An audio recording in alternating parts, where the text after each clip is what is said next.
Mukunda jewellery మొట్టమొదటి factory outlet హనుమకొండలోనే అతిపెద్ద jewellery mart December 14న గొప్ప ప్రారంభం. నమస్తే రమగారు. నమస్తే జయ. రమగారు, కష్టాలు కానీ బాధలు కానీ తీర్చుకునే మార్గాలు ఉంటాయా? కష్టం అంటే మనకి బాధ అనిపించటం, దీని నుంచి ఎలా బయటపడాలని ఆలోచిస్తాం చూసారా, సమస్య, వాటినే కదా మనం కష్టాలు అనుకుంటున్నాం గారు. కష్టం అంటే తాత్కాలికమైంది, ఎక్కువ ప్రాతిపదిక, అంటే లాంగ్ స్టాండింగ్ ప్రాబ్లమ్స్ కొన్ని. అవును, తాత్కాలిక కష్టాలు చేయ. ఏమింది కష్టము? చారులోకి కరివేపాకు లేదు. ఎంత కష్టం? చాలా కష్టం, చాలా పెద్దది. చారుపడి అయిపోయింది కష్టం. నూనె పోస్తున్నాం మూగుడులో, చటుక్కుని చేయి జారి పడిపోయింది, నూనె అంతా కింద పడింది, ఇంకా నూనె ప్యాకెట్ లేదు. అది కూడా కష్టమే. మనం తీసుకోవటంలో ఉంటుంది జయ. పొద్దున్న నుంచి ఎంత ఒక్క పని అవ్వలేదు అని తిట్టుకుంటాం. సమస్య, కష్టం, బాధ, ఈ మూడింటిని కలిపేస్తాం. సమస్యకి పరిష్కారం ఉంటుంది, ఓకే, బాధకి నివృత్తి ఉంటుంది. కష్టం అనేది శాశ్వతమైందా తాత్కాలికమైందా దాని మీద ఆధారపడి ఉంటుంది. ఈ కష్టాలు ఏంటి? కష్టం అంటే ఆ తల్లిదండ్రి గతించటం కష్టం, తీరదు అది ఎప్పటికీ.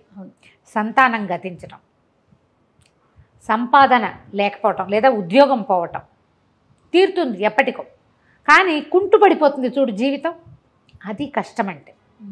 ఇప్పుడు తాత్కాలిక కష్టం, సమస్య చేయి కాలింది, ఇది తాత్కాలికమైంది కాదు, దీనికి ఒక మందు వేసుకుంటాం, 4 రోజులు రెస్ట్ ఇస్తాం, సరిపోతుంది. ఇందులో తీవ్రమైన కదా ఒకటి ఉంది, ఇది విపరీతంగా కాలిపోయి చెయ్యి ఎందుకు పనికి రాకుండా మిస్ప్లేస్ అయిపోయి అన్ని బోన్స్ అన్ని కరిగిపోయి అలా అయిపోతుంది అనుకో, అది కష్టం. సమాధానం లేనిది. మనం ఏమనుకుంటామంటే జీవితం, మానవ జీవితం చిన్న వాటిని కూడా వాటిని పెద్ద వాటిగా భూతద్దంలో చూస్తాం, సెల్ఫ్ పిటీకి లోన్ అవుతాం. ఈ కష్టాలన్నీ నాకే వచ్చాయి అనుకుంటాం, ఇవన్నీ ఎప్పటికి తీరుతాయి అనుకుంటాం. తెల్లవారేసరికి కష్టం, మోడ్ ఆఫ్ కష్టం మారిపోతూ ఉంటుంది. ఏ రోజుకి ఆ రోజు కొత్తదే, చేంజ్ అయిపోతుంది. నిన్నున్న ఇబ్బంది ఇవాళ ఉండకపోవచ్చు, జీవితానికి సంబంధించిన కూడా నిన్న ఉద్యోగం లేదు ఇవాళ రావచ్చు, నిన్న ఒంట్లో బాగుండలేదు ఇవాళ బాగుండొచ్చు, కానీ నిన్న పోయిన నాన్న ఇవాళ రాడు. ఆ నాన్న లేని కష్టాన్ని బతుకంతా మోయాలి మనం, వాటికి సమాధానం లేదు. దుఃఖం, బాధ లోపల కలిగిస్తూ ఉంటుంది, క్లేశం మనసులో ఉంటుంది. అది ఈ సాధారణ కష్టాలు ఉన్నాయి చూసావా, వీటన్నిటికీ సమాధానాలు ఉంటాయి. ఇందులో సంతానం లేకపోవటం, మనం ఏదో పూజో పునస్కారమో చేసుకుని సంతానాన్ని కలిగించుకోవచ్చు. ఐవీఎఫ్లు, ఐఓఎఫ్లు, నువ్వే బోల్డ్ అని మెథడ్స్ చూపిస్తున్నావు, అదేదో చెయ్యొచ్చు. లేదా ఒక చంటి బిడ్డకి పెంచుకొని దానికి జీవితాన్ని ఇచ్చి అది మన జీవితాల్లో కూడా వెలుగు నింపుకోవచ్చు. బాగుంది కదా, సమాధానం దొరికేస్తుంది. వివాహం కాలేదు, ఈ సంవత్సరం కాకపోతే వచ్చే సంవత్సరం అవుతుంది.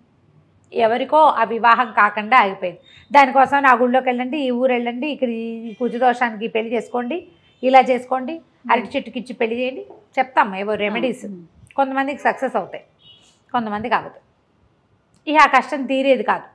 వాటన్నిటి మన జాతకాలని కావచ్చు, మన కర్మానుభవం కావచ్చు, మనదే ఏదైనా ఐడియాలజీ అయ్యి ఉండొచ్చు, రకరకాలు.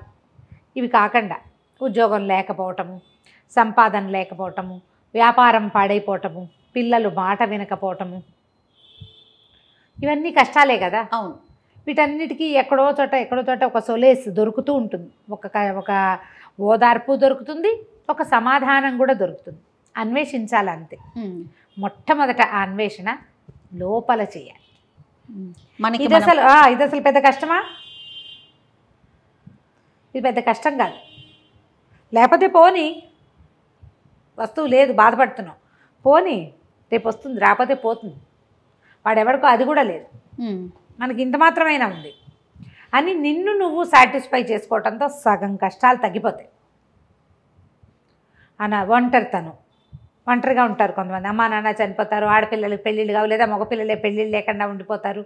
మామూలుగా ఏదో సద్యోగం చేసుకుని జీవితం వెళ్ళదీస్తారు, మధ్యలో నాకెవరు లేరు అనే ఫీలింగ్స్ మనని బాధిస్తూ ఉంటాయి. దీనికి సమాధానం లేదు కదా. మరి ఏం చేస్తాం? వెళ్ళిపోయిన అమ్మా నాన్నని తెచ్చుకోలేకపోతాము. మనం ఏం చేయొచ్చు? తాత్కాలికంగా ఇతరులతోటి స్నేహం చేసుకోవచ్చు, ప్రపంచంతో సత్సంబంధాలు పెంచుకోవచ్చు. వాళ్ళెవరో ఏదో చేయలేదన్న మాట వదిలేయండి, ఇది బాగుంటుంది ఇక్కడ హాయిగా. వాళ్ళు వెళ్ళిపోయిన మాట నువ్వు ఎన్నిసార్లు అన్నా ఆ కష్టం తీరదు. ఎన్నిసార్లు చెప్పుకున్నా. ఇది బయటపడే మార్గం అంటారా? బయటపడే మార్గం ఇదే. మనం ప్రపంచంతో సంబంధ బాంధవ్యాలు పెంచుకో.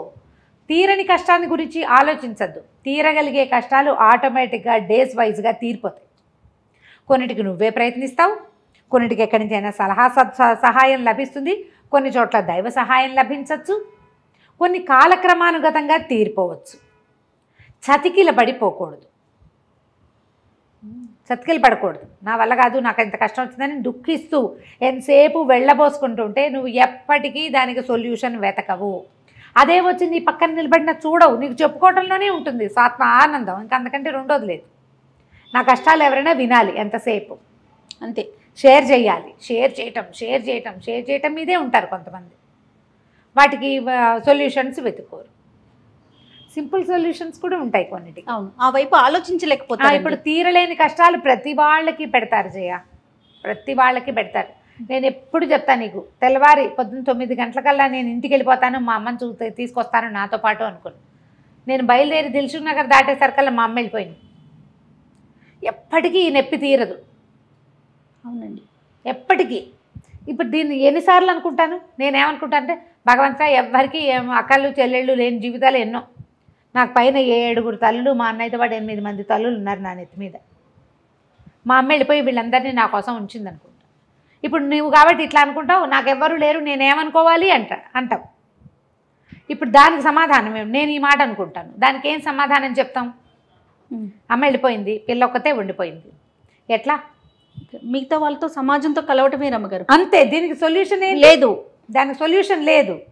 దీనికి సమాధానం ఏంటంటే ఖచ్చితంగా నువ్వు ప్రపంచంతో, భగవంతుడే దిక్కు. మనం వచ్చేటప్పుడు దీని ప్రతిదానికి మనం ఒక ఆన్సర్ చెప్పుకోవాలి. మనం వచ్చేటప్పుడు ఒంటరిగా వచ్చాం, ఒంటరిగా వెళ్తాం, ఒంటరిగా ఉన్నాం. ఈ ఒంటరి జీవితాన్ని మనం ఏదైనా సన్మార్గంలో ప్రయాణం చేద్దాం, సత్సంగంలోకి వెళ్దాం, 4 స్నేహితులను చేసుకుందాం.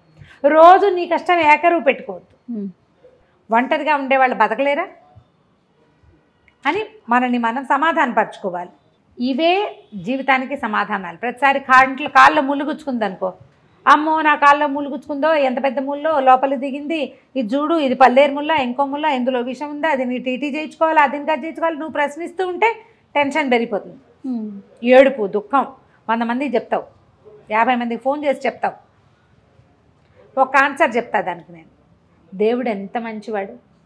కాల్లో గుచ్చుకుంది సరిపోయింది, కంట్లో గుచ్చుకుంటే కరెక్ట్ కదా. సాధారణ కష్టాలన్నిటికీ ఇట్లా మనల్ని మనం సాటిస్ఫై చేసుకోవాలి, తగ్గించుకోవాలి. ఇవి అందరికీ వస్తాయి. ప్రెగ్నెన్సీలు, అందులో బాధలు. 80% ప్రెగ్నెన్సీలు ఒకే రకంగా ఉంటాయి, ఒక 20 స్పెషల్స్. మన కర్మానుభవం అంతే. ఈ కాస్త ఈ 4 రోజులు ఓపిక పడితే మెల్లిగా పిల్ల బయటపడుతుంది, చనిపిల్లని పెంచుకుంటూ మర్చిపోతాం. తాత్కాలిక కష్టం. నాకే ఎందుకు వచ్చింది, నాకే ఇలా ఎందుకు వచ్చింది, నాకే ఎందుకు డయాబెటీస్ వచ్చిందంటే ఏమనుకుంటాం? నీకు చంటి బిడ్డ కంటే చింత ఎక్కువైపోయింది. పిల్లేం బాగా పెరుగుతుంది, నీ చింత పెరుగుతుందిగా అనవసరంగా. అవును. నేను నా ప్రెగ్నెన్సీ ఎంత కష్టపడ్డానని 100 సార్లు చెప్పుకుంటాం. ఎందుకు? ఉపయోగం ఏముంటుంది? ప్రయోజనం లేదు కదా. ఈ కష్టాల కడలిలోంచి బయటపడడానికి ప్రధాన మార్గం చెప్పకపోవటమే. ఇది లోక సహజమని గ్రహించాలి. గ్రహించామా మనం హాయిగా ఉంటాం. కష్టాలు తీరే మార్గం ఇక్కడ ఉంది లోపల, అంతకంటే రెండోది లేదు. అయితే ఇవి కాకుండా, ఈ సాధారణమైన విషయాలు కాకుండా ఇంకా కొన్ని మనం డిఫీట్ చేయలేనివి, ఎంత ప్రయత్నించినా పోగొట్టుకోలేని ఇబ్బందులు చాలా ఉంటాయి. మీరు మాట్లాడుతుంటేనే నాకు అదే అనిపించింది రమ్మగారు. ఒక్కొక్కరికి ఒక్కొక్క కష్టం. అవును. దాని నుంచి ఎలా బయటపడాలి, బయటపడిపోవాలి. బయటపడటం అంటే కష్టం నుంచి బయటపడలేకపోయినా రమ్మగారు ఏమనిపిస్తుంది అంటే, మనసుకు కొంచెం ప్రశాంతత ఉంటే చాలు, ఆటోమేటిక్గా కష్టాన్ని గట్టెక్కేస్తామన్న ఫీల్ వస్తుంది కదా. వాటి గురించి ఒకదాని తర్వాత ఒకటి చిన్న చిన్న కష్టాలను తీసుకొని మీకు తోచిన సమాధానం, మీకు తోచిన రెమెడీ, సలహా అందించండి రమ్మగారు. నెక్స్ట్ వీడియోస్ అలా చేద్దాం. కొన్ని కష్టాలు, ఉదాహరణకి పెళ్ళిళ్ళు కాకపోవటం, ఉద్యోగాలు రాకపోవటం, ఒక చోట సెటిల్డ్గా ఉండలేకపోవటం, సంసార కష్టాలు, ఇట్లా రకరకాల బాధలు. అట్లా చేయాలనిపిస్తుంది నాకైతే. చేసి చూద్దాం. అంటే ఇప్పుడు కష్టానికి జయ ఎప్పుడు కూడా కొంతమంది చెప్పుకుంటే తగ్గుతుంది. అవును. ఏం మార్పు రాదు. మనకే ఒక తేలిక. ఎంతమంది చెప్పుకున్నా తేలికగానే ఉంటుంది, చెప్పుకుంటూ ఉంటాం. ప్రయత్నం చేస్తారు కొంతమంది.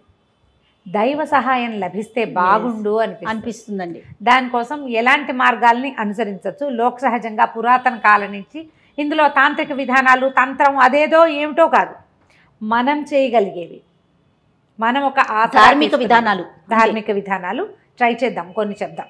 తప్పకుండా రమ్మగారు. నమస్తే. నమస్తే.